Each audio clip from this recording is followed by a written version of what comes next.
Le développement du secteur privé ivoirien, érigé en priorité nationale par les autorités, est le levier sur lequel le gouvernement mise pour réaliser les objectifs portés par sa vision, dénommée Côte d'Ivoire 2030.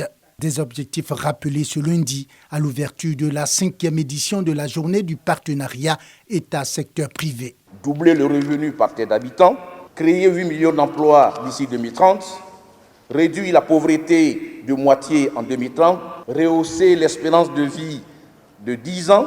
Le secteur privé partage cette ambition, selon le patron de la Confédération générale des entreprises de Côte d'Ivoire. Jean-Marie Aka a salué les efforts d'amélioration de l'environnement des affaires et l'institution du dialogue public-privé, avant de plaider pour la levée des freins au développement du secteur privé en Côte d'Ivoire.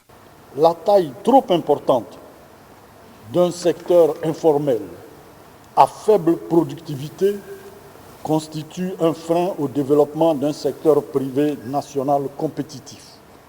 En deuxième lieu, force est de reconnaître que la perception de la corruption demeure une préoccupation pour les entreprises. Représentant le Premier ministre à cette occasion, le ministre de l'Économie et des Finances dit avoir pris bonne note des plaidoyers du secteur privé. Je puis vous assurer que pour l'État, le secteur privé est effectivement la priorité.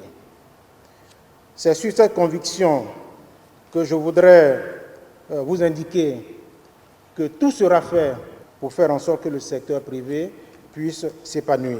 Un cadre de dialogue que les acteurs du secteur privé souhaitent voir aboutir à des actions et à des résultats concrets.